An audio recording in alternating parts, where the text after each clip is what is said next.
옛날, 아주 먼 옛날에 깊은 산골 골짜기 너머 달빛조차 숨어드는 작은 마을이 하나 있었어요. 그 마을은 사계절 내내 바람이 멈추지 않아 나무들이 늘 한쪽으로 기울어져 자랐는데 사람들은 그곳을 바람골이라 불렀답니다. 마을 어귀에는 커다란 느티나무가 서 있어서 나그네들이 잠시 쉬어가곤 했지만 정작 마을 사람들의 삶은 그 거친 바람만큼이나 고단하고 팍팍하기만 했어요. 가난은 그림자처럼 사람들을 따라다녔고 끼니를 걱정하는 한숨 소리가 끊이지 않던 그런 시절의 이야기입니다. 연화는 그 바람골에서도 가장 가난한 집의 외딸로 태어났는데 얼굴은 마치 밤하늘에 뜬 초승달처럼 곱고 고왔답니다. 비록 해진 옷을 입고 산나무를 뜯으러 다녔지만 그녀의 눈망울은 맑은 샘물처럼 깊어서 보는 사람마다 참으로 영특하게 생겼다며 칭찬을 아끼지 않았지요. 하지만 연화의 아버지가 큰 병을 얻어 알아눕게 되자 집안의 형편은 걷잡을 수 없이 기울어만 갔고 당장 약 한 첩을 쓸 돈조차 없어 어린 연화의 마음은 타들어가는 숯검정처럼 까맣게 타버리고 말았답니다. 산더미처럼 불어난 빚더미 앞에서 연화의 어머니는 매일 밤 눈물로 지새웠고 연화는 그런 어머니의 야윈 어깨를 보며 결심을 굳혔습니다. 마을 건너편 커다란 기와집을 거느린 최진사 댁에서 대를 이을 아이를 낳아줄 처자를 구한다는 소문이 돌았는데 그 대가로 내건 돈이 무려 300냥이라는 거금이었지요. 300냥이면 아버지의 병을 고치고 남은 식구들이 평생 먹고 살 수 있는 돈이었기에 연화는 스스로 그 집의 출산 노비가 되기로 마음먹고 부모님 몰래 중매인을 찾아가 자신을 팔기로 약조했답니다. 차마 발걸음이 떨어지지 않는 이별의 날이 밝았고 연화는 새벽 안개가 자욱한 길을 따라 중매인의 뒤를 묵묵히 따라갔습니다. 300냥이라는 돈은 이미 연화의 집 마루 위에 놓였지만 그 돈은 연화의 목숨값이나 다름없었기에 어머니의 통곡 소리가 고개 너머까지 처량하게 들려왔지요. 연화는 입술을 깨물며 뒤를 돌아보지 않았는데 한번 고개를 돌리면 다시는 그 길을 갈 수 없을 것만 같아 앞만 보고 걷고 또 걸었습니다. 서리가 내려앉은 길가에는 마른 풀들이 바스락거리며 그녀의 슬픈 운명을 비웃는 듯 했답니다. 한참을 걸어 도착한 최진사 댁은 웅장한 소슬대문이 위압감을 주는 커다란 집이었으며 담벼락이 하도 높아서 담장 너머의 세상과는 완전히 단절된 것만 같았습니다. 대문 앞을 지키는 하인들의 눈빛은 차갑기 그지없었고 연화는 그 거대한 대문 안으로 발을 들이는 순간 자신의 인생이 이전과는 전혀 다른 길로 접어들었음을 직감했습니다. 집안은 너무나 조용해서 마치 숨소리조차 내면 안 될 것 같은 긴장감이 감돌았고 연화는 좁아진 어깨를 잔뜩 움츠린 채 중매인의 옷자락을 꼭 붙잡고 마당을 가로질러 걸어갔습니다. 최진사 댁의 마당은 넓고 깨끗했지만 그곳에는 생기라고는 찾아볼 수 없는 묘한 적막함이 가득 차 있었습니다. 정돈된 장독대와 화려한 기와 지붕 아래로 흐르는 공기는 얼음장처럼 차가웠고 연화는 자신이 이곳에서 맡아야 할 역할이 얼마나 무겁고 고통스러운 것인지 비로소 실감하기 시작했지요. 중매인은 연화를 별당 근처의 작은 방으로 안내하며 이제부터 내 운명은 이 집에 달렸으니 부디 조심하고 또 조심하라는 말만 남긴 채 서둘러 자리를 떠났습니다.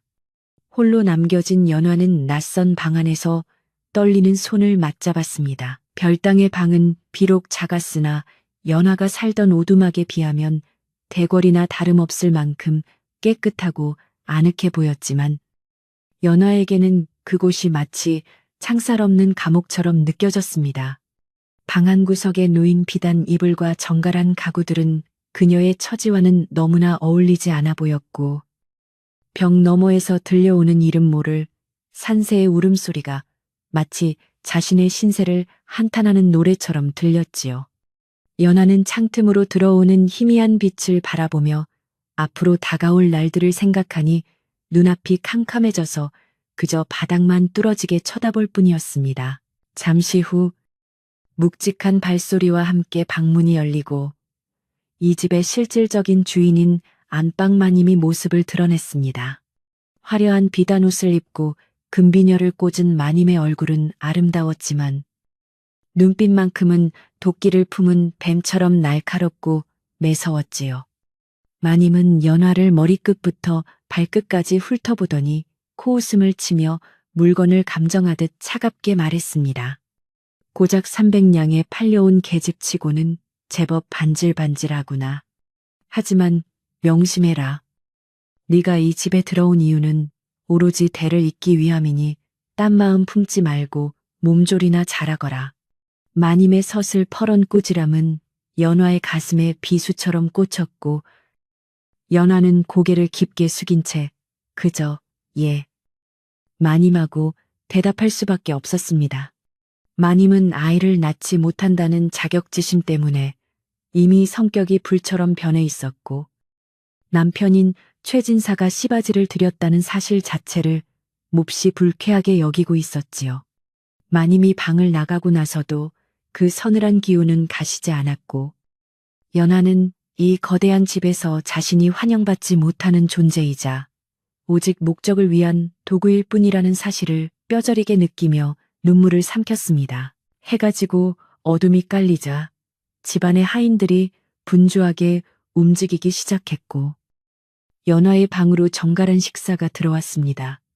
평소에는 구경도 못할 하얀 쌀밥과 고기 반찬이 차려져 있었지만 연화는 목이 메어 숟가락을 들 엄두조차 내지 못하고 멍하니 밥상만 바라보았지요.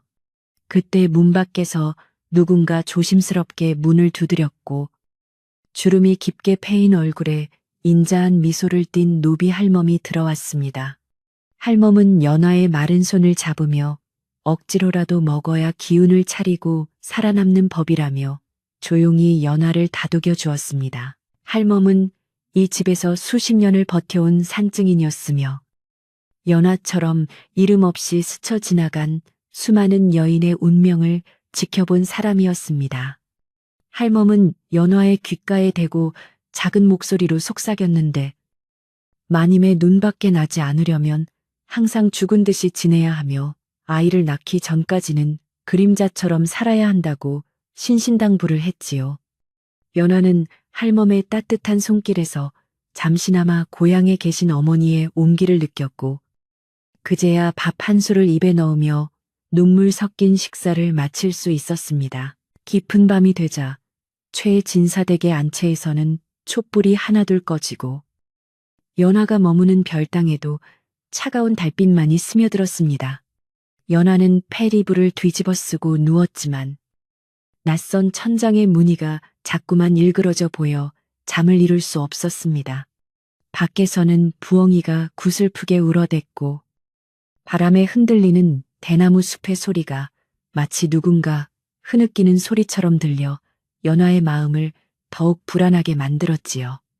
그녀는 300냥에 팔려온 자신의 운명을 원망하기보다 부디 이 집에서 무사히 소임을 다하고 부모님께 효도할 수 있기만을 간절히 빌었습니다. 다음 날 아침, 연화는 이른 새벽부터 일어나 마당을 쓸고 자비를 돕기 시작했는데 이는 마님의 눈에 조금이라도 성실하게 보이기 위함이었습니다. 하지만 마님은 연화가 눈앞에 보이는 것조차 싫은지 하인들을 시켜 연화를 별당 밖으로 나오지 못하게 엄명을 내렸지요. 연화는 좁은 마당 구석에서 하늘을 올려다보며 구름이 흘러가는 모양을 관찰하는 것이 유일한 낙이 되었습니다. 자유를 잃어버린 새처럼 갇혀 지내는 생활은 고통스러웠지만 연화는 언젠가 이곳을 벗어날 날이 올 것이라 믿으며 하루하루를 견뎌냈습니다. 최진사는 마을에서 소문난 부자였으나 성격이 무뚝뚝하고 감정을 잘 드러내지 않는 사람이었기에 연화는 그를 대면할 때마다 숨이 막히는 압박감을 느껴야 했습니다. 진사는 가문의 혈통을 잇는 일에만 집착할 뿐 연화라는 인간 자체에는 아무런 관심도 애정도 주지 않았습니다. 그에게 연화는 그저 300냥짜리 시바지일 뿐이었고, 그런 차가운 시선은 연화의 마음을 더욱더 시들게 만들었지요. 하지만 연화는 결코 좌절하지 않았고, 자신이 낳을 아이들이 자신의 삶을 바꿔줄 유일한 희망임을 마음속 깊이 새기며 버텼습니다. 마을 사람들 사이에서도 최진사 댁에 새로 들어온 시바지 처녀에 대한 소문이 파다하게 퍼져나갔습니다. 사람들은 연화가 300냥에 팔려갔다는 이야기를 들으며 혀를 차기도 하고, 대가댁 시바지로 들어갔으니 팔자가 피었다며 시샘 섞인 말을 내뱉기도 했지요. 정작 그 소문의 주인공인 연화는 담장 안에서 외부와 차단된 채 철저히 고립되어 갔지만, 그녀는 담장 너머로 들려오는 아이들의 웃음소리를 들으며 자신도 언젠가는 저 아이들처럼 밝게 웃을 수 있는 자식을 품에 안기를 소망하고 있었습니다. 겨울이 지나고 봄이 찾아와 마당에 매화꽃이 흐드러지게 피었을 때 연화의 몸에는 변화가 생기기 시작했습니다. 입덧이 시작되고 몸이 무거워지자 집안 식구들의 태도는 미묘하게 달라졌는데, 마님은 더욱 날카로운 시선으로 연화를 감시했고, 최진사는 가끔 별당을 찾아와 연화의 안색을 살피곤 했습니다. 연화는 뱃속의 아이가 자라는 것을 느끼며 비로소 자신이 이 집에서 살아남아야 할 명분을 찾게 되었습니다. 그것은 단순한 노비의 삶이 아니라 한 생명의 어머니로서 가져야 할 본능적인 강인함의 시작이었지요. 연화가 임신했다는 소식은 곧 마을에도 전해졌고, 사람들은 과연 그 아이가 아들일지 딸일지를 두고 내기까지 하며 수군거렸습니다. 하지만 연화에게 그 아이는 성별을 떠나 자신의 영혼을 위로해줄 유일한 동반자였고, 차가운 별당 방에서 홀로 배를 문지르며 아이와 대화를 나누는 시간이 그녀에게는 가장 행복한 순간이었습니다. 마님의 구박은 날로 심해져 때로는 끼니를 거르게 하기도 했으나, 그때마다 노비 할멈이 몰래 숨겨온 주먹밥을 건네주며 연화의 곁을 지켜주어 고비를 넘길 수 있었답니다. 어느덧 해산일이 다가오자 최진사 댁은 폭풍전야와 같은 긴장감에 휩싸였고, 연화는 산통을 겪으며 처절한 사투를 벌였습니다. 방 밖에서는 최진사가 초조하게 마당을 서성였고, 안방 마님은 입술을 바르르 떨며 기도를 하는지 저주를 하는지 모를 표정으로 앉아 있었지요.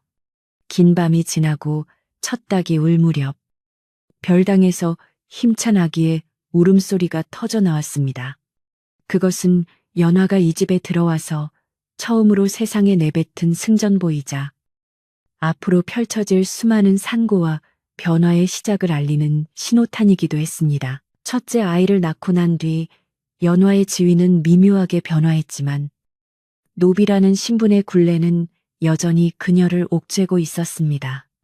아이는 태어나자마자 마님의 품으로 불려갔고, 연화는 젖도 제대로 물려보지 못한 채 아이와 떨어져 지내야 하는 아픔을 겪었습니다. 자신의 몸을 빌려 태어난 아이를 남의 아이처럼 바라봐야 하는 고통은 300냥의 빚보다 더 무거웠지만, 연화는 포기하지 않았습니다. 그녀는 언젠가 자신의 힘으로 이 아이들을 모두 품에 안을 수 있는 날이 올 것이라 믿으며 두 번째, 세 번째 상고를 준비하기 시작했습니다. 세월은 유수와 같이 흘러 연화의 방 앞에는 해마다 새로운 아기 신발이 놓이게 되었고, 그녀는 어느덧 10명의 자식을 낳은 어머니가 되었습니다. 10번의 산고를 겪는 동안 연화의 고운 얼굴에는 잔주름이 생겼으나, 그녀의 눈빛은 예전보다 훨씬 더 깊고 단단해졌습니다. 처음에는 무시하고 핍박하던 하인들도 이제는 10명의 자식을 둔 연화를 함부로 대하지 못했고, 집안의 공기는 조금씩 연화의 존재감을 중심으로 흐르기 시작했지요. 하지만 그 평화 아래에는 여전히 마님의 질투와 재산을 노리는 이들의 검은 그림자가 도사리고 있었습니다. 연화는 아이들이 자라나는 모습을 보며 자신이 처음에 왜 이 집에 들어왔는지를 잊지 않았습니다. 가난했던 부모님은 이미 세상을 떠나셨지만 그녀는 자신이 지킨 300냥이 그들의 마지막을 편안하게 해드렸음을 위안 삼았습니다. 이제 그녀에게 남은 사명은 이 집안에서 자신의 아이들이 차별받지 않고 당당하게 살아갈 수 있는 터전을 만드는 것이었습니다. 연화는 그를 모르는 척하면서도 귀를 열어 집안의 형편을 살폈고 아이들에게는 남몰래 인의의 질을 가르치며 훗날을 도모하는 지혜로운 어머니로 변모해 갔습니다. 10명의 아이를 낳고 기르는 과정에서 연화는 단순한 출산 노비가 아닌 이 가문의 생명력을 유지하는 핵심적인 인물로 각인되었습니다. 하지만 최진사의 건강이 나빠지고 가문의 재산권을 둘러싼 친척들의 간섭이 시작되자 연화의 처지는 다시 한번 위기에 직면하게 됩니다. 핏줄을 중시하는 사회에서 노비의 몸에서 난 아이들이 가문의 정통성을 위협한다고 생각한 친척들은 연화와 아이들을 몰아낼 궁리를 하기 시작했지요. 연화는 이제 자신의 목숨보다 소중한 10명의 아이를 지키기 위해 거대한 음모와 맞서 싸워야 할 운명의 기로에 서게 되었습니다. 별당 앞마당에 핀 감나무에 감이 붉게 익어갈 무렵 연화는 자신을 향해 다가오는 불길한 기운을 느꼈습니다. 하지만 예전에 겁 많던 소녀는 온데간데 없고 10명의 아이를 품은 어머니의 강인함만이 그녀의 전신을 감싸고 있었습니다. 그녀는 조용히 일어서서 흐트러진 옷매무새를 다듬으며 다짐했습니다.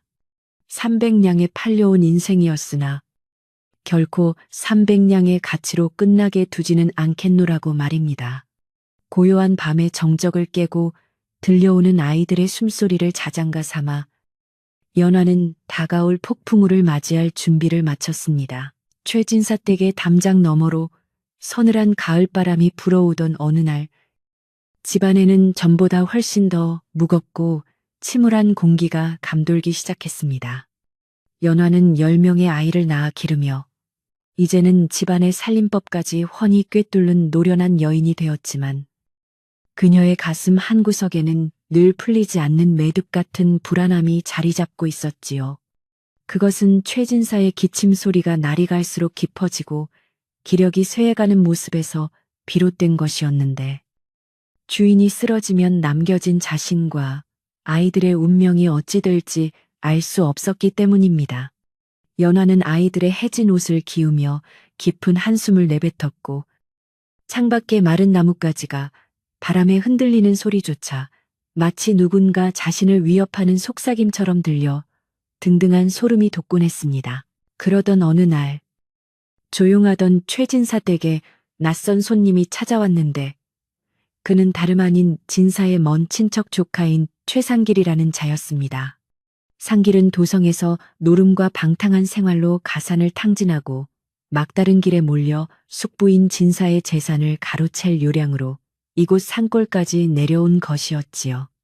그는 대문에 들어서자마자 거만한 자세로 하인들을 꾸짖으며 마치 자신이 이 집의 주인이라도 된 양행세했고 연화와 그녀의 10자식을 보더니 눈살을 찌푸리며 비릿한 웃음을 지었습니다. 상길의 등장으로 평온했던 집안은 순식간에 긴장감이 감돌았으며 연화는 그 남자의 번뜩이는 눈빛에서 장차 닥쳐올 거대한 불행의 전조를 직감하며 가슴을 졸여야만 했습니다. 최상길은 안방마님을 찾아가 교묘한 말솜씨로 그녀의 환심을 사기 시작했는데 특히 마님이 연화의 자식들을 눈엣 가시처럼 여긴다는 점을 이용했습니다. 상길은 마님에게 다가가 낮은 목소리로 숙모님, 저 천한 노비의 자식들이 이 집안의 기둥이 된다는 것이 가당키나 한 일입니까? 제가 숙모님의 명예를 지켜드리고 저들을 한꺼번에 정리할 방도가 있습니다. 라고 속삭이며 탐욕스러운 본색을 드러냈지요. 마님은 처음에는 주저하는 듯 했으나 아이들을 향한 질투와 상길의 달콤한 제안에 눈이 멀어 결국 그와 손을 잡기로 결심하고 말았습니다. 두 사람의 은밀한 공모는 어두운 방 안에서 촛불처럼 일렁이며 연화와 아이들을 덮칠 준비를 마쳤던 것입니다. 이러한 집안의 심상치 않은 기운은 담장을 넘어 마을 사람들의 귀에도 빠르게 전해지기 시작했습니다. 마을 우물가에서는 아낙네들이 모여 빨래를 하며 최진사 댁에 나타난 불청객과 연화의 처지에 대해 수군거리는 소리가 끊이지 않았지요. 어떤 이는 300냥의 팔려와 10명이나 낳았는데 이제 와서 쫓겨나면 그 불쌍한 것들은 어찌 살 거라며 혀를 찾고, 다른 이는 욕심 많은 조카놈이 들어왔으니 그 집안도 조만간 거덜이 날 게 뻔하지 라며 근심스러운 표정을 지었습니다. 연화가 시장에 장을 보러 나갈 때면 사람들은 동정 어린 시선으로 그녀를 바라보았고, 마을 전체에 퍼진 불길한 소문은 연화의 어깨를 더욱 무겁게 짓누르고 있었습니다. 마을 사람들의 걱정은 단순히 남의 집 일로 치부하기에는 그 정도가 심해져서 마을의 가장 큰 어른인 촌장조차 최진사 댁의 앞날을 우려하기에 이르렀습니다. 촌장은 길가에서 만난 연화에게 사람의 욕심은 끝이 없는 법이니 네가 낳은 아이들을 위해서라도 정신을 바짝 차려야 한다. 바람이 세게 불수록 뿌리를 깊이 내려야 나무가 쓰러지지 않는 법이지. 라고 의미심장한 조언을 건넸습니다. 연화는 촌장의 말을 가슴 깊이 새기며 자신이 무너지면 10명의 아이 또한 길바닥으로 내몰릴 것이라는 사실을 다시 한번 절감했습니다.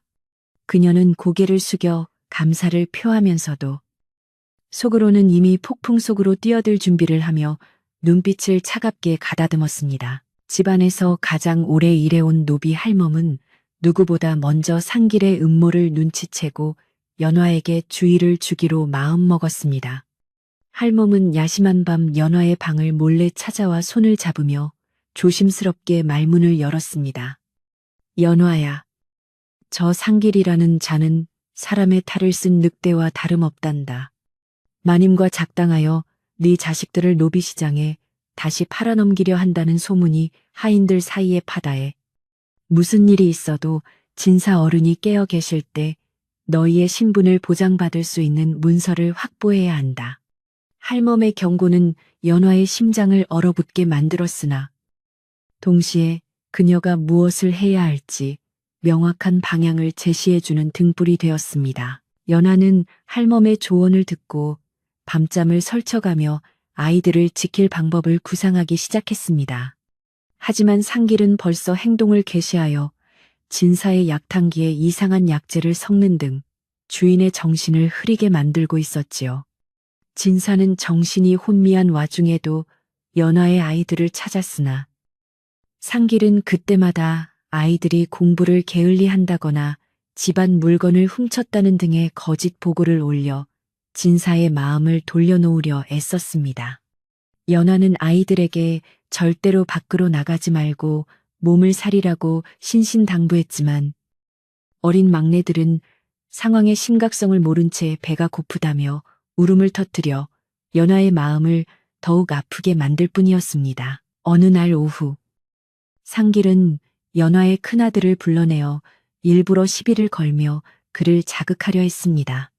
그는 아들에게 네 어미가 300냥에 팔려온 노비인 주제에 감히 이 집의 주인 행세를 하려 드느냐. 너희는 그저 고기방석을 지키는 짐승에 불과하다. 라며 입에 담지 못할 욕설을 퍼부었지요.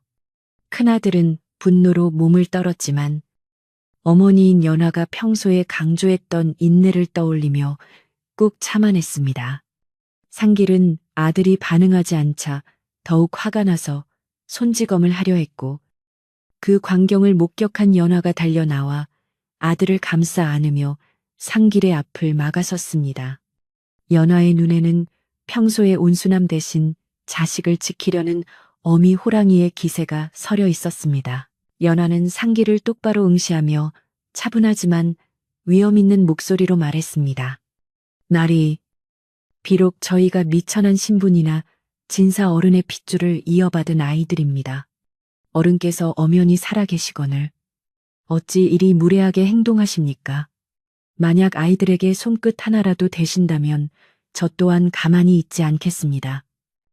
연화의 당당한 태도의 상길은 잠시 주춤했으나 이내 비열한 웃음을 지으며 그래, 어디 진사가 언제까지 네 뒤를 봐줄지 지켜보자꾸나 라고 으름장을 놓았습니다.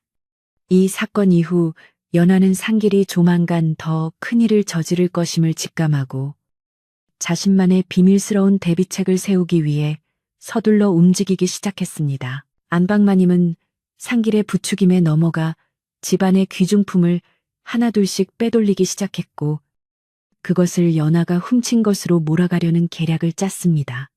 마님은 하인들을 시켜 연하의 별당 구석구석에 금비녀와 비단을 숨겨놓게 했고 조만간 관가에 고발하여 연하를 도둑으로 몰아 쫓아낼 계획을 세웠지요.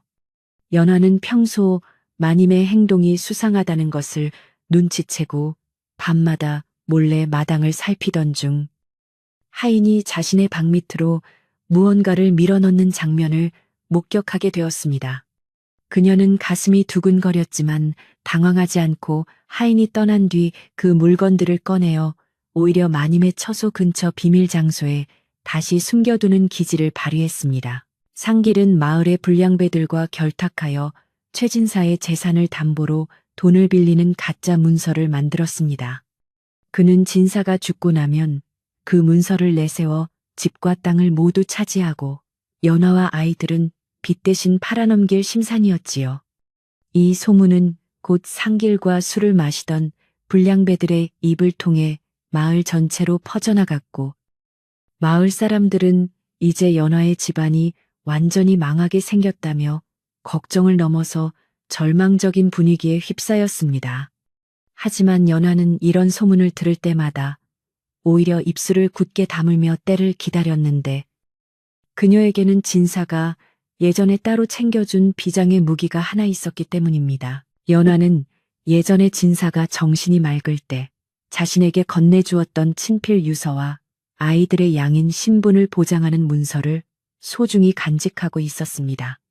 진사는 자신의 조카가 탐욕스럽다는 것을 이미 알고 있었기에 혹시 모를 사태에 대비해 연하에게 아이들을 보호할 수 있는 마지막 보루를 마련해 주었던 것이지요.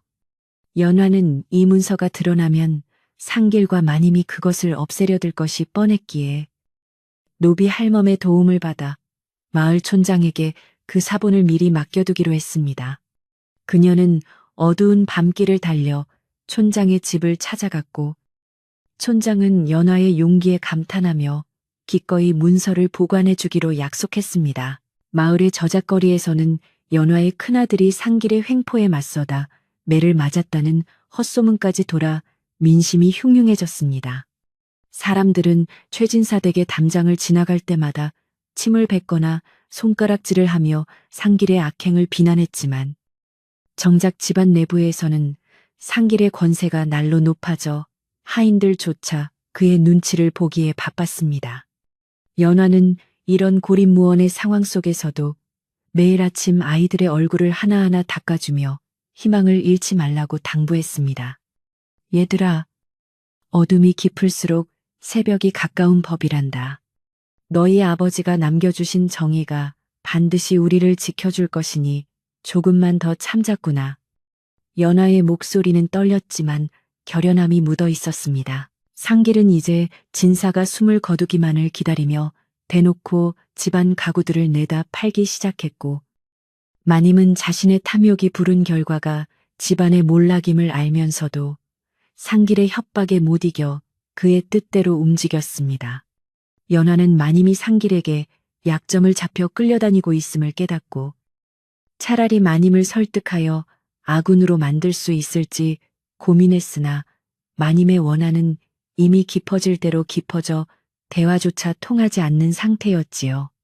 결국 연하는 스스로의 힘으로 이 난관을 돌파해야 함을 깨닫고 상길이 결정적인 실수를 저지르기를 기다리며 평소보다 더 낮은 자세로 집안일을 돌보며 기회를 엿보았습니다. 노비 할멈은 연하에게 상길이 마을 관아의 이방과 손을 잡고 가짜 호적을 만들려 한다는 정보를 입수해 전달했습니다.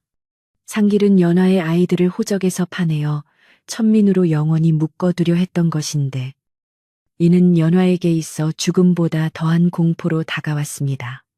연화는 더 이상 지체할 시간이 없음을 깨닫고 진사의 병세가 잠시 호전된 틈을 타서 마지막 결단을 내리기로 했습니다. 그녀는 진사의 침소로 들어가 눈물로 호소하며 상길의 모든 악행을 낱낱이 고했고 진사는 흐릿한 정신 속에서도 분노를 터뜨리며 상길을 불러오라고 명했으나 상길은 이미 진사의 방 근처에 신복들을 깔아놓은 뒤였습니다. 상길은 진사의 부름을 무시하고 오히려 연화가 주인 어른의 정신을 혼란케 한다며 그녀를 광에 가두어 버렸습니다. 10명의 아이는 어머니가 끌려가는 모습을 보며 울부짖었지만 상길의 수하들에게 가로막혀 손을 쓸 수도 없는 처지였지요. 광 속에 갇힌 연화는 차가운 흙바닥에 앉아 자신의 무력함을 한탄하기보다 어떻게 하면 이 상황을 마을 사람들에게 알릴 수 있을지 궁리했습니다. 그때 광의 작은 틈새로 막내딸이 기어들어와 연화의 손을 잡았고 연화는 딸의 귀에 대고 촌장 어른에게 달려가 숨겨둔 문서를 가져오라는 마지막 작전을 지시했습니다. 어린 막내딸은 밤의 어둠을 뚫고 작은 몸을 숨겨가며 촌장의 집으로 향했고 연화는 광 안에서 정한수를 떠놓고 조상님들께 간절히 기도했습니다. 마을 사람들은 최진사 댁에서 들려오는 아이들의 울음소리에 무언가 큰일이 벌어졌음을 직감하고 하나둘씩 대문 앞으로 모여들기 시작했습니다. 상길은 당황하여 하인들에게 대문을 굳게 걸어 잠그라고 명령했지만 이미 분노한 민심은 거대한 물결처럼 최진사 댁을 압박해 오고 있었지요. 연화는 광벽을 두드리며 자신이 무사함을 알렸고 마을 사람들의 함성은 점점 더 커져 담장 안으로 메아리치고 있었습니다. 상길은 마지막 수단으로 가짜 문서를 들고 나와 마을 사람들 앞에서 연화와 아이들이 죄를 지어 쫓겨나는 것이라고 거짓 선포를 했습니다. 그는 마님을 앞세워 증언하게 했고 마님은 겁에 질린 표정으로 고개를 끄덕이며 상길의 거짓말에 동조하고 말았습니다. 마을 사람들은 상길의 당당한 태도에 잠시 술렁였지만 그때 촌장 어른이 연화의 막내딸과 함께 나타나 진사의 진실된 유서를 높이 치켜들었습니다. 이놈 상길아, 어디서 감히 가짜 문서를 내밀며 하늘을 속이려 드느냐. 여기 진사 어른의 인장이 찍힌 진짜 유서가 있다. 촌장의 불호령은 천둥소리처럼 마당 가득 울려 퍼졌습니다. 촌장의 등장과 진짜 유서의 존재에 마을 사람들은 환호성을 질렀고 상길은 얼굴이 하얗게 질려 뒷걸음질을 쳤습니다. 연화의 아이들은 촌장에게 달려가 매달렸고 하인들 또한 그동안 상길의 횡포에 쌓였던 울분을 터뜨리며 연화가 갇힌 광의 문을 부수고 그녀를 구출해냈습니다. 광에서 나온 연화는 헝클어진 머리를 매만지며 아이들을 하나하나 끌어안았고 그제야 안도의 눈물을 흘리며 상길을 차가운 시선으로 바라보았습니다. 이제 상황은 완전히 역전되었고 진실이 만천하에 공개될 시간만이 남아 있었던 것입니다. 안방마님은 촌장이 내민 유서를 보고 자신의 죄가 밝혀질까 두려워 바닥에 주저앉아 통곡하기 시작했습니다. 그녀는 모든 것이 상길의 태 빠져 벌어진 일이라며 용서를 빌었지만 이미 그녀가 저지른 배신과 시기심은 돌이킬 수 없는 상처를 남긴 뒤였지요. 연화는 그런 마님을 보며 연민의 정을 느끼면서도 자신의 아이들을 지키기 위해서는 단호해져야 함을 알고 있었습니다. 마을 사람들은 상길을 포박하여 관가로 끌고 가야 한다고 소리 높여 외쳤고 집안의 공기는 비로소 악의 구렁텅이에서 벗어나 정화되는 듯한 기운이 돌기 시작했습니다. 이 모든 소동 끝에 연화는 마당 한가운데 서서 마을 사람들에게 감사의 인사를 전했습니다. 그녀는 단순히 300냥에 팔려온 노비가 아니라 한 가문을 지켜내고 진실을 밝혀낸 지혜로운 어머니로서의 위엄을 갖추고 있었습니다. 상길은 결국 마을 사람들의 손에 이끌려 관가로 압송되었고 마님은 자신의 방에 응거하며 조용히 처분을 기다리는 신세가 되었습니다. 연화는 지친 몸을 이끌고 아이들과 함께 진사의 방으로 향했는데 그곳에는 비로소 평온을 되찾은 진사가 옅은 미소를 지으며 그녀를 기다리고 있었답니다. 상길이 관가로 압송된 후에도 최진사 댁의 어수선한 분위기는 쉽게 가라앉지 않았고 오히려 그가 남긴 검은 흔적들이 하나둘씩 수면 위로 떠오르기 시작했습니다. 연화는 상길이 머물던 사랑채의 뒷뜰을 정리하던 중 우연히 땅 아래 묻혀있던 작은 목함을 발견하게 되었는데 그 안에는 상길이 한양의 도박판에서 탕진한 막대한 빚의 내역과 숙부인 진사의 인장을 위조해 만든 가짜 땅 문서들이 가득 들어있었지요. 연화는 손을 떨며 그 문서들을 하나하나 살펴보다가 이 집안의 전 재산이 이미 타인의 손에 넘어갈 위기에 처해 있다는 사실을 깨닫고 심장이 내려앉는 것 같은 커다란 충격을 받았습니다. 그녀는 이 사실이 밖으로 새어나갈 경우 마을 사람들이 이 집안을 무시하고 약탈할까 두려워 우선 장부를 가슴 깊이 숨기고 아이들을 불러 모아 절대로 밖에서 집안일을 발설하지 말라고 신신당부하였습니다. 장부 안에는 상길이 안방마님의 약점을 잡아 협박하며 마님의 친가 재산까지 손을 대려 했던 구체적인 음모가 적힌 편지들도 함께 들어있어 연화의 분노를 자아냈습니다. 상길은 마님이 예전에 진사 몰래 친정에 돈을 빼돌렸던 사실을 빌미로 그녀를 쥐락펴펴락하며 결국 이 집안의 모든 권리를 자신에게 양도하게 하려 했던 것이었지요. 연화는 마님이 왜 그토록 상길의 말에 휘둘리며 자신과 아이들을 모질게 대했는지 그 이유를 비로소 이해하게 되었지만 그렇다고 해서 마님이 저지른 잘못이 결코 가벼워지는 것은 아니라고 생각했습니다. 연화는 이 모든 진실을 밝히기 위해서는 단순히 상길을 관가에 보내는 것만으로는 부족하며 마을 사람들 앞에서 공식적으로 집안의 정통성과 재산권을 바로잡아야 한다는 결론에 도달하게 되었고 조용히 대반격의 준비를 시작했습니다. 노비 할멈은 연화의 비장한 표정을 보고 무언가 큰 결심을 했음을 눈치채고는 창고 구석에서 먼지 쌓인 옛 기록들을 꺼내어 연화에게 건네주며 힘을 보탰습니다. 그 기록에는 최진사가 젊은 시절 연화의 부모에게 300냥을 건네며 작성했던 약조문과 더불어 10명의 아이가 태어날 때마다 진사가 직접 적어내려간 아이들의 이름과 축복의 글귀가 고스란히 담겨 있었습니다. 할멈은 연화의 손을 꼭 잡으며 주인 어른께서 비록 몸은 쇠약해지셨으나 네 아이들에 대한 사랑만큼은 진심이었으니 이 기록들이 너희를 지켜줄 방패가 될 것이라고 따뜻하게 격려해 주었습니다. 연화는 진사의 친필이 담긴 종이를 손끝으로 어루만지며 눈시울을 붉혔고 자식들을 노비가 아닌 당당한 이 가문의 주역으로 세우겠다는 어머니로서의 굳은 의지를 더욱 단단하게 다지며 밤을 지새웠습니다. 다음 날 새벽 연화는 마을 촌장을 다시 찾아가 상길이 숨겨두었던 장부와 위조 문서를 보여주며 이 집안이 처한 절박한 상황을 가감없이 설명하고 도움을 요청했습니다. 촌장은 문서의 내용을 확인하고는 상길의 간악함에 치를 떨며 만약 이대로 두었다면 마을 전체의 경제까지 흔들릴 뻔했다며 연화의 용기 있는 행동을 높이 평가하고 적극적으로 돕겠노라 약속했지요. 촌장은 마을 회의를 소집하여 최진사 댁의 재산 문제를 공론화하기로 결정했고 연화에게는 마을 사람들 앞에서 모든 사실을 당당히 밝힐 수 있도록 마음의 준비를 하라고 일러주었습니다.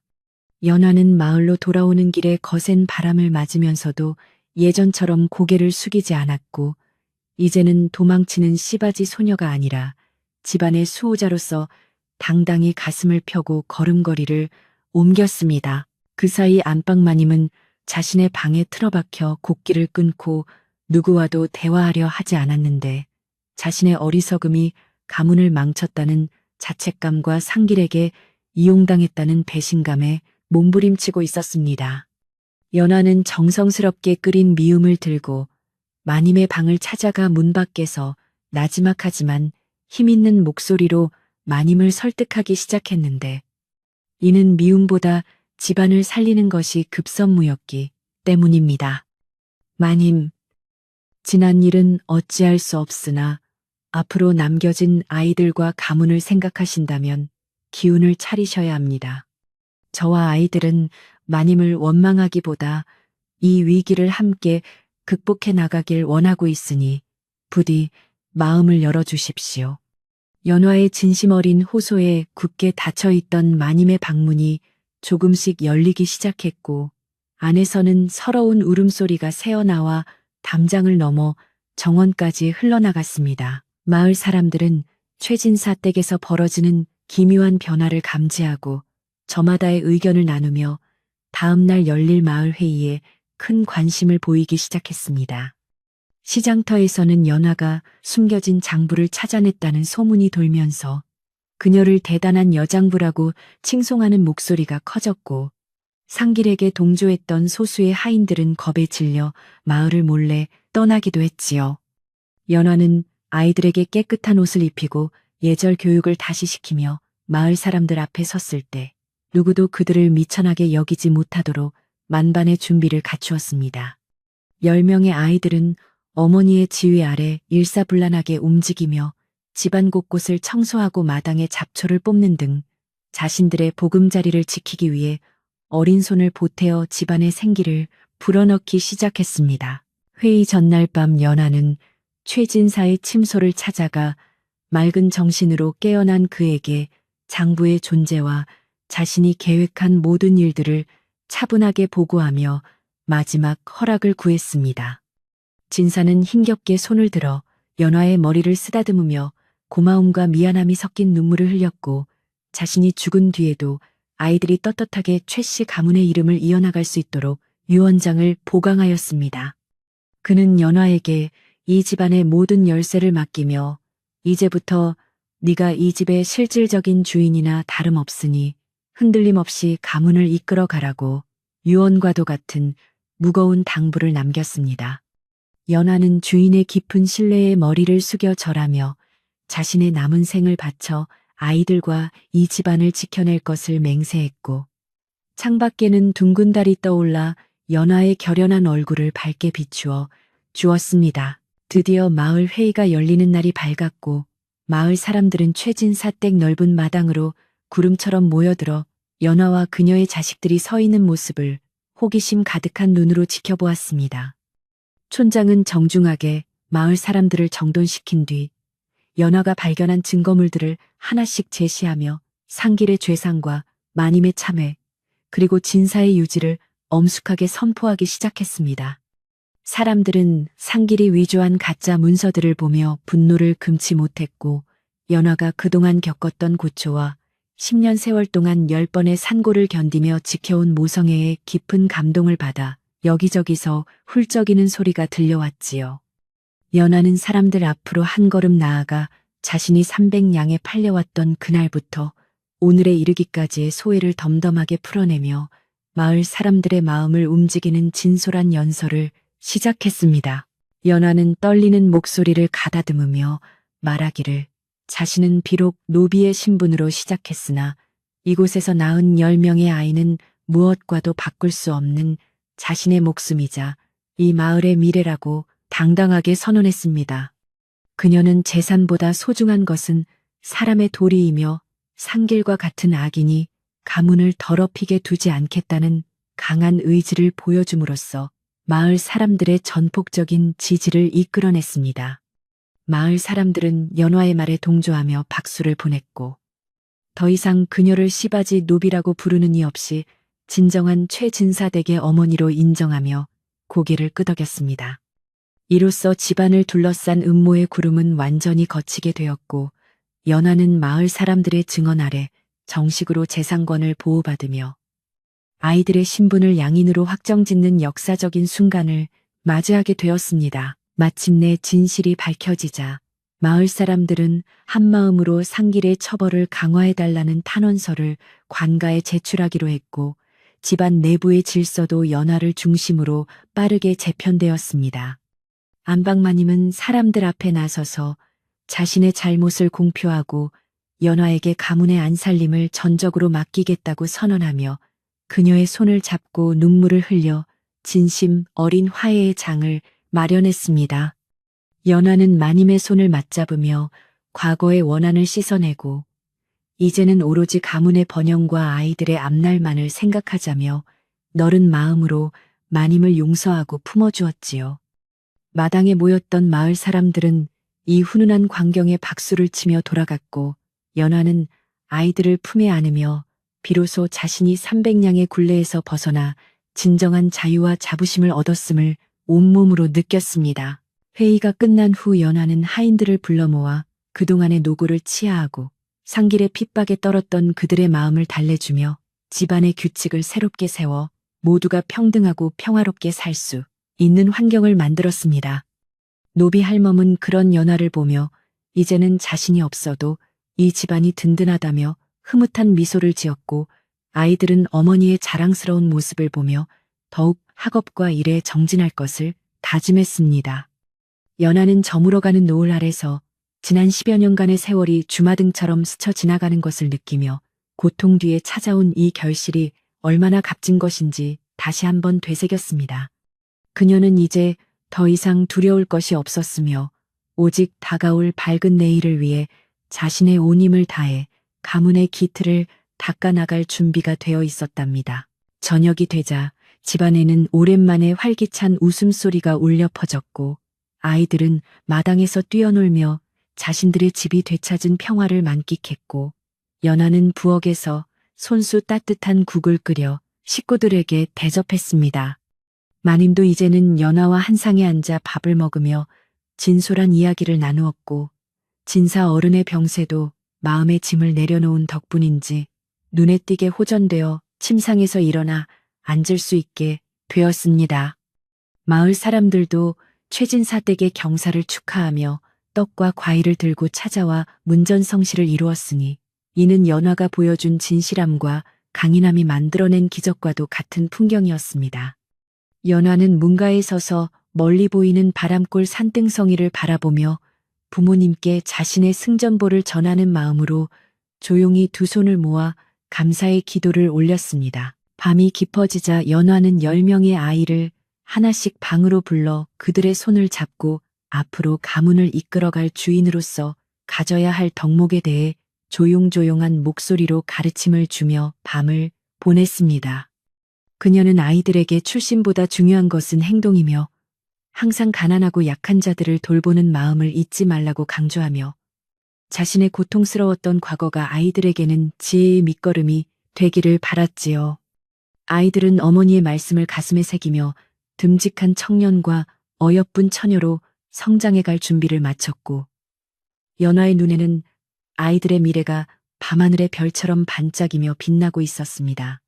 그렇게 연화의 집은 마을에서 가장 존경받는 가문으로 거듭나기 위한 첫발을 내디뎠고 연화의 이름은 이제 고통의 대명사가 아닌 희망과 승리의 상징으로 마을 사람들의 입에 오르내리게 되었답니다. 최진사 댁 마당에 모인 마을 사람들의 웅성거림은 시간이 갈수록 더욱 커졌으며 그들의 눈길은 마루 위에 우뚝 서 있는 연화와 그 곁에서 잔뜩 독이 오른 상길을 향해 번갈아 쏟아지고 있었습니다. 상길은 촌장이 내민 유서 사본을 보고 잠시 당황하는 기색을 보였으나 이내 얼굴색을 싹 바꾸며 그것은 연화가 숙부님의 눈을 속여 억지로 받아낸 거짓 문서라며 고래고래 소리를 질렀지요. 그는 오히려 마을 사람들을 향해 저 천한 씨바지 계집이 우리 가문의 재산을 노리고 나를 모함하는 것이니 절대로 속아서는 안 된다고 파렴치한 주장을 굽히지 않았으며 그 기세가 하도 등등하여 몇몇 사람들은 다시금 의구심을 품기 시작했습니다. 이때 연화는 추호의 흔들림도 없이 품 안에서 상길이 숨겨두었던 진짜 장부와 위조된 도장들을 꺼내어 마을 사람들에게 낱낱이 공개하기 시작했는데 그 정교한 증거물들이 드러나자 마당은 순식간에 찬물을 끼얹은 듯 고요해졌습니다. 그녀는 차분한 목소리로 상길이 그동안 어떻게 최진사를 속여왔으며 마을의 땅 문서들을 어떤 방식으로 가로채려 했는지 하나하나 조목조목 짚어가며 설명했지요. 상길은 자신의 범행 도구들이 만천하에 드러나자 입술을 파르르 떨며 어쩔 줄 몰라 했고, 마을 사람들은 그가 저지른 배은망덕한 짓에 분노하며 상길을 당장 관가로 보내야 한다고 소리 높여 외치기 시작했습니다. 마침내 안방마님이 무거운 몸을 이끌고 안채에서 나와 사람들 앞에 섰을 때 모든 소란은 멈추었으며 그녀의 눈에는 그동안의 시기심과 욕심이 씻겨 내려간 듯한 참회의 눈물이 가득 고여 있었습니다. 마님은 떨리는 목소리로 모두 내 어리석음 탓이오. 저 간악한 조카의 꼬임에 넘어가 내 집안을 지켜온 연하와 아이들을 내쫓으려 했으니 내가 무슨 면목으로 조상님들을 뵙겠소. 라고 자신의 잘못을 만인 앞에서 고백했습니다. 이 고백은 상길에게 마지막 사형 선고나 다름없었으며 마을 사람들은 마님의 용기 있는 발언에 숙연해졌고 연하는 그런 마님의 곁으로 다가가 살며시 그녀의 어깨를 감싸 안으며 진심 어린 화해의 손길을 내밀었습니다. 상길은 상황이 완전히 역전되었음을 깨닫고 담장 너머로 도망치려 했으나 이미 그의 악행의 진저리가 난 마을 장정들이 대문을 가로막고 그를 밧줄로 꽁꽁 묶어 바닥에 꿀리고 말았습니다. 그는 끝까지 자신의 잘못을 뉘우치지 않고 욕설을 퍼부었으나 촌장은 위험 있는 목소리로 상길의 죄상을 낭독한 뒤 그를 마을에서 영원히 추방하고 관아에 넘겨 법의 심판을 받게 할 것을 엄숙히 선포했지요.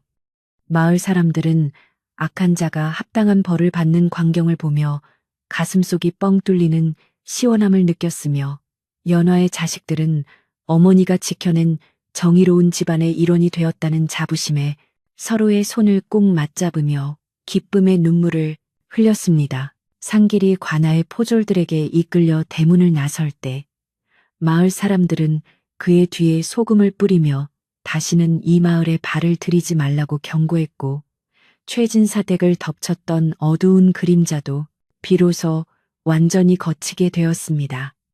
소란스러웠던 마당이 정리되자 연화는 자신을 도와준 마을 사람들에게 고개 숙여 깊은 감사를 표했으며 그동안 시바지 노비라고 무시당했던 세월을 보상받기라도 하듯 많은 이의 박수와 격려를 받으며 가문의 진정한 안주인으로 인정받게 되었지요.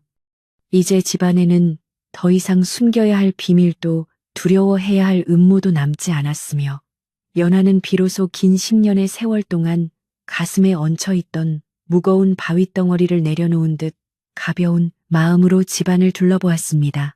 집안을 어지럽혔던 악인이 떠나고 나자 연하는 가장 먼저 집안 곳곳에 쌓인 묵은 먼지를 털어내고 부정한 기운을 씻어내기 위해 대청소에 나섰는데 이는 단순히 청결을 위한 것이 아니라 가문의 질서를 바로 세우기 위한 상징적인 시작이었습니다.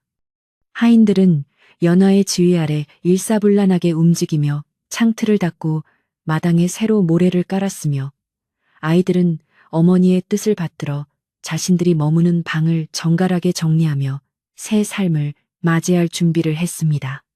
연하는 직접 빗자루를 들고 마당을 쓸면서 지난날의 아픔이 바람에 날아가는 먼지처럼 모두 사라지기를 기도했으며 집안 곳곳에는 오랜만에 햇살이 구석구석 스며들어 따스한 온기를 전해주었습니다. 청소를 마친 후 연하는 마을 사람들을 위해 정성스러운 식사를 준비하기 시작했는데 이는 그동안 가졌던 오해를 풀고 화목한 이웃으로 다시 거듭나기 위한 감사의 잔치이자 화합의 장이었습니다. 부엌에서는 가마솥 뚜껑이 들썩이며 구수한 냄새가 진동했고 10명의 아이는 어머니를 도와 채소를 씻고 상을 차리며 마을 사람들을 맞이할 준비를 하는 모습이 참으로 대견하고 복스러워 보였지요. 연화는 손수 담근 된장으로 국을 끓이고 기름진 전을 부치며 음식 하나하나에 자신의 진심을 담았고 마을 사람들은 하나둘씩 다시 모여들어 연화가 차린 음식을 나누며 집안의 평화를 축하해 주었습니다. 마을 사람들은 연화가 차려낸 음식을 맛보며 그녀의 솜씨에 감탄했고 300냥에 팔려온 어린 처자가 어느새 이렇게 훌륭한 가문의 기둥이 되었으니 참으로 하늘이 도우셨네. 라며 칭찬을 아끼지 않았습니다. 잔치가 무르익자 마당에는 아이들의 웃음소리와 어른들의 덕담이 어우러져 최진사 댁이 생긴 이래 가장 밝고 경쾌한 분위기가 조성되었으며 연화는 사람들의 틈을 다니며 일일이 고마움을 전했습니다. 이 잔치는 단순히 먹고 즐기는 자리를 넘어 연화와 마을 사람들이 하나로 연결되는 계기가 되었고 이제 그 누구도 연화를 비천한 노비로 여기지 않으며 존경받는 집안 어른으로 대우하게 된 역사적인 순간이었답니다. 잔치가 끝난 뒤 연화는 마님과 함께 최진사의 방을 찾아가 주인의 건강 상태를 살피고 오늘의 일을 보고하며 집안이 다시 안정을 찾았음을 알렸고 진사는 기력이 많이 회복되어 흐뭇한 미소를 지으며 연화의 손을 잡아주었습니다. 진사는 연화야, 네가 없었다면 이 가문은 진작에 풍비박산이 났을 것이다. 내 너의 공로를 잊지 않고 아이들이 훗날 가문을 빛낼 수 있도록 모든 뒷받침을 다하겠다. 라고 굳게 약속하며 연화의 노고를 치하했지요.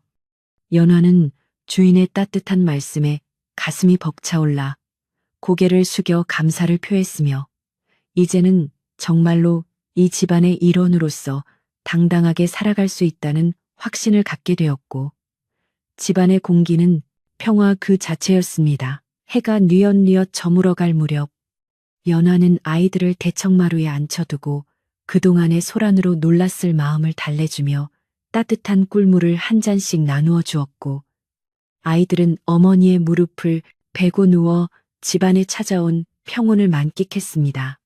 그녀는 아이들에게 이제 우리를 위협하는 사람은 아무도 없단다. 너희는 그저 정직하고 성실하게 내 길을 가면 된단다. 라고 부드럽게 속삭여 주었으며 아이들은 어머니의 품속에서 세상 그 무엇보다 안전한 평화를 느꼈습니다.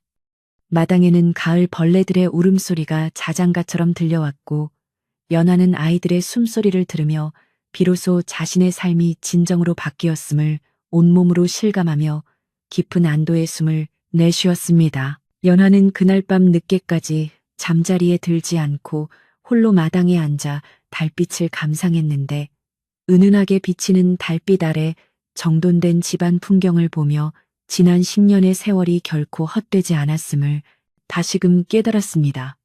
그녀는 팔려오던 날의 두려움과 10번의 산고가 준 고통, 그리고 상길의 위협을 견뎌낸 인내의 시간들이 모여 오늘의 이 찬란한 평화를 만들어냈다고 생각하며 스스로를 위로했습니다. 가문의 안살림을 도맡게 된 책임감은 무거웠으나 사랑하는 자식들을 지킬 수 있다는 사실만으로도 연화의 마음은 충만했으며 그녀는 내일 아침에 뜰 태양이 오늘보다 훨씬 더 밝을 것임을 믿어 의심치 않았습니다. 다음 날 아침 일찍 일어난 연화는 가장 먼저 정한수를 떠놓고 조상님들께 집안의 평안을 비는 기도를 올린 뒤 하인들을 공평하게 대우하며 새로운 집안 규칙을 공표하여 모두가 즐겁게 일할 수 있는 환경을 조성했습니다. 그녀는 하인들에게도 따뜻한 밥상을 먼저 제공하며 우리는 모두 이 집안을 지탱하는 한 식구이니 서로 아끼고 돕고 살아야 한다. 라고 말해 그들의 충성심과 존경을 동시에 이끌어냈지요. 하인들은 연화의 인자함에 감동하여 예전보다 훨씬 더 열심히 일을 도왔고 최진사 댁의 소문은 이제 악담이 아닌 덕망 높은 가문의 이야기로 마을 구석구석에 기분 좋게 퍼져나갔습니다.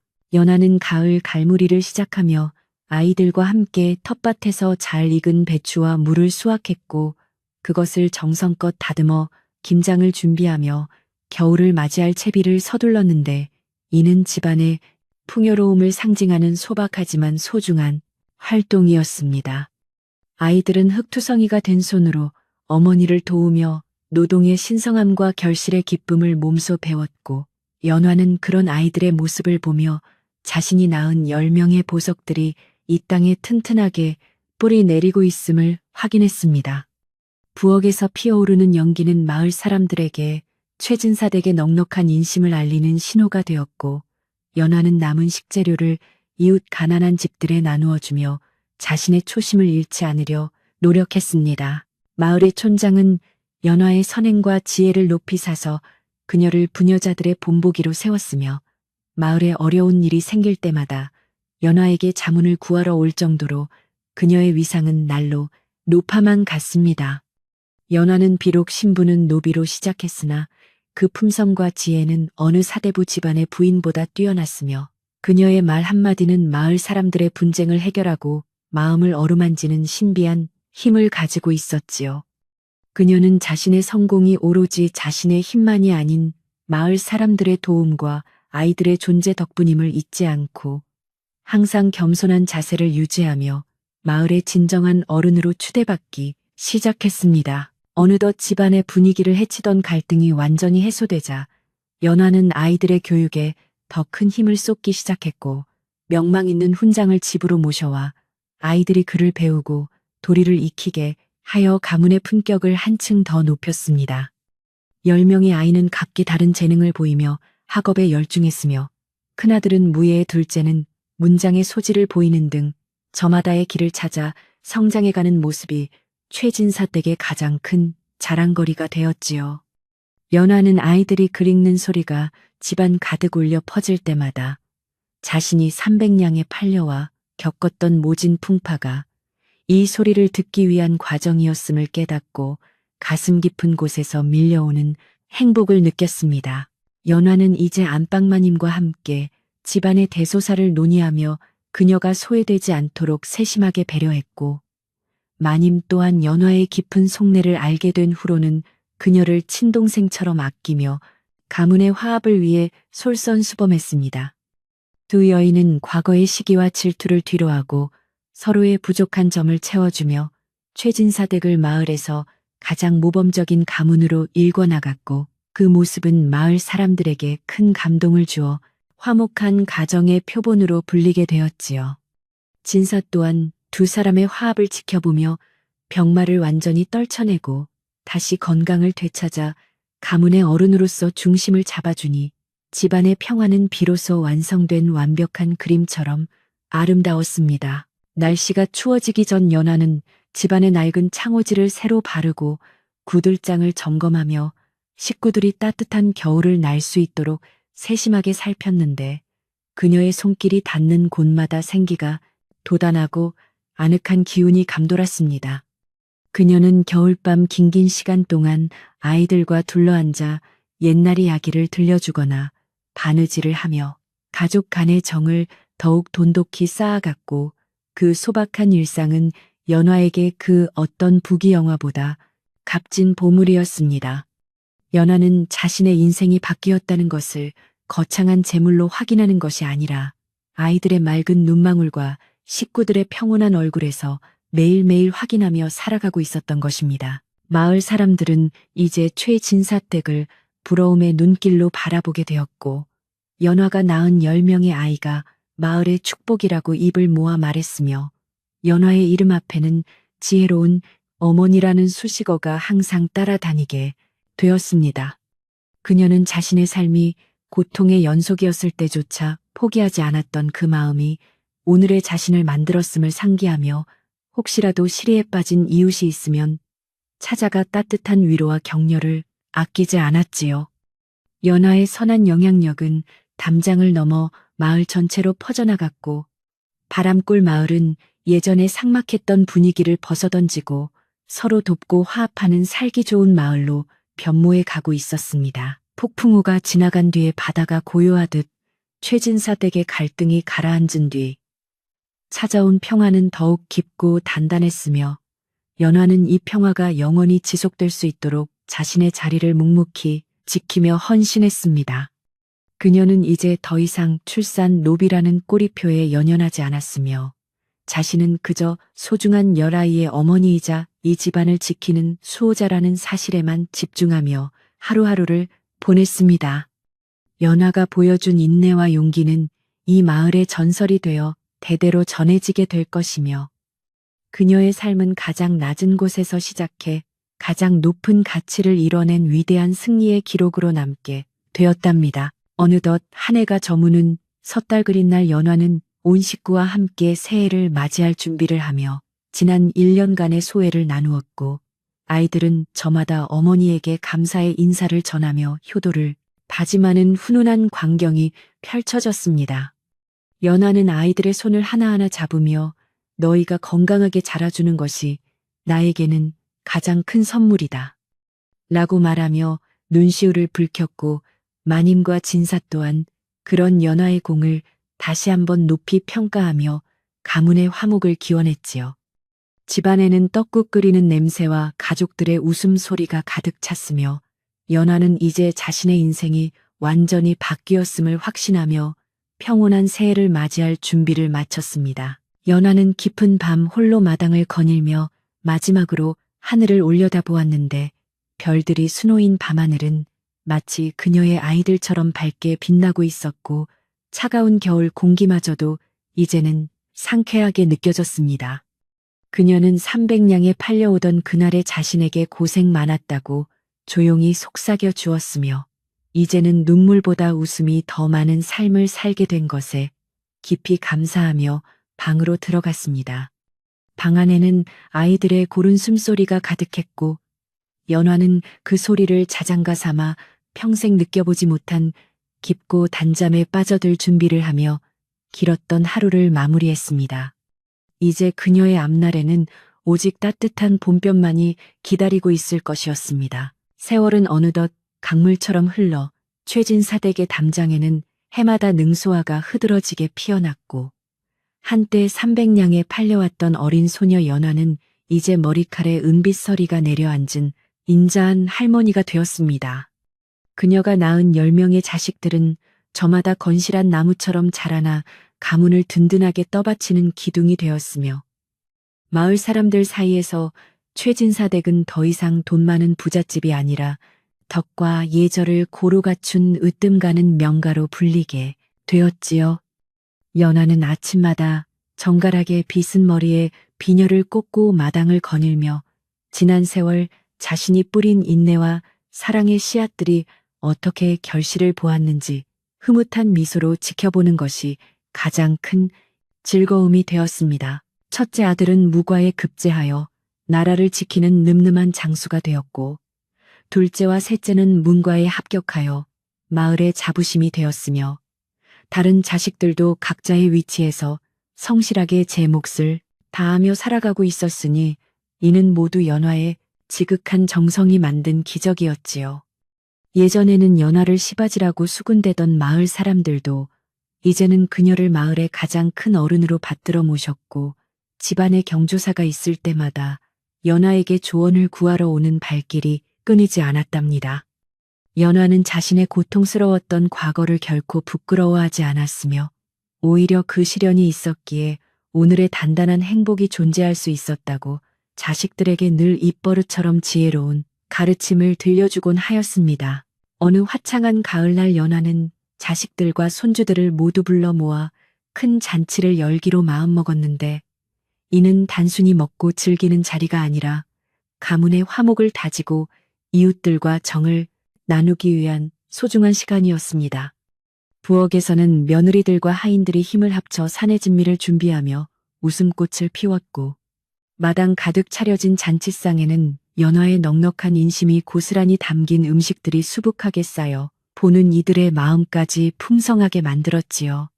마을 사람들은 저마다 손에 작은 선물을 들고 찾아와 최진사 댁의 번영을 축하했으며 연화는 대문 앞까지 나가 일일이 손을 맞잡으며 귀한 손님들을 따뜻하게 맞이해 주었습니다. 잔치가 무르익자 연화는 마당 한가운데 자리를 잡고 앉아 자식들이 올리는 술잔을 기쁘게 받았으며 10명의 자녀와 수십 명의 손주가 그녀의 앞에 절을 올리는 광경은 마을의 전설로 남을 만큼 장엄하고도 아름다웠습니다. 안방마님은 이미 오래전에 세상을 떠났지만 연화는 그녀가 생전에 좋아했던 꽃들을 제단에 올리며 과거의 미움 대신 가문을 함께 지켜온 동반자로서의 예우를 잊지 않는 깊은 속내를 보여주었지요. 마을 사람들은 연화의 그런 너른 마음씨에 다시 한번 감동하였고 진정한 어른이란 신분이 아니라 그 사람의 품격과 행동에서 나온다는 사실을 다시금 깨닫게 되는 아주 귀한 시간이 되었습니다. 최진사 또한 비록 노안으로 누워 있었으나 자식들의 부축을 받아 잔치 마당에 나와 연화의 손을 꼭 잡으며 부인 덕분에 우리 가문이 살았소라며 고마운 마음을 전했으니 연화의 눈가에는 회한과 기쁨이 섞인 눈물이 맺혔습니다. 그녀는 300냥의 팔려와 처음 이 집에 발을 들였던 춥고 떨리던 그날 밤을 떠올렸으나 이제 그 기억은 아픔이 아니라 그녀의 인생을 빛나게 해준 소중한 보석처럼 반짝이고 있었지요. 잔치가 끝날 무렵 연하는 마을의 가난한 이웃들에게 쌀과 옷감을 넉넉히 나누어 주며 누구 하나 소외되지 않고 배불리 먹을 수 있도록 세심하게 살펴 가문의 복을 온 마을에 골고루 나누어 주었답니다. 해가 뉘엿뉘엿 지고 잔치의 흥겨운 소리가 잦아들 무렵 연화는 홀로 뒷마당의 우물가로 가서 차가운 물 한 사발을 들이켜며 마음을 정돈하였는데 그곳은 그녀가 아이들을 낳고 산고를 견디며 눈물을 삼켰던 장소이기도 했습니다. 그녀는 우물에 비친 자신의 주름진 얼굴을 바라보며 연하야 참으로 잘 살았다라고 스스로를 다독여 주었고 밤 공기를 타고 들려오는 자식들의 웃음소리를 들으며 이제 더 이상 바랄 것이 없는 완벽한 평화를 느꼈지요. 대지 위로 내려앉은 어둠은 이제 두려운 존재가 아니라 지친 몸을 포근하게 감싸주는 이불처럼 느껴졌으며 연하는 조용히 눈을 감고 조상님들께 이 가문을 영원히 지켜달라고 간절히 기도를 올렸습니다. 방 안으로 들어온 연화는 10명의 자식들을 차례로 불러 그들의 손을 하나하나 어루만지며 세상 살아가는 이치에 대해 마지막 당부의 말을 남겼는데 그녀의 목소리는 낮고 따뜻하여 마치 봄바람이 귓가를 스치는 듯 부드러웠습니다. 얘들아, 재물은 있다가도 없는 것이나 사람의 도리는 평생을 가는 보물이니 항상 자신보다 어려운 사람들을 먼저 살피고 형제간의 우애를 잊지 말라는 그녀의 가르침은 자식들의 가슴 속에 깊이 각인되었지요.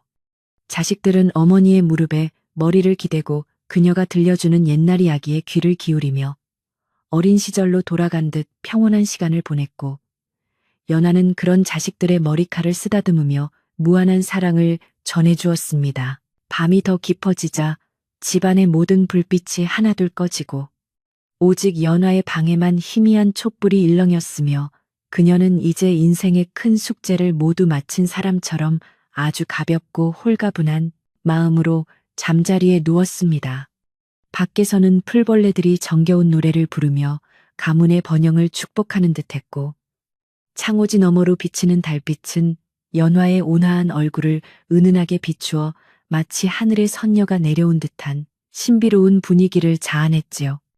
그녀는 자신의 인생이 300냥이라는 돈으로 시작되었으나 결국 사랑과 희생으로 수만 냥의 가치보다 훨씬 귀한 10명의 생명을 꽃피웠음을 깨닫고 깊은 감사와 함께 평온한 잠에 세계로 빠져들었습니다.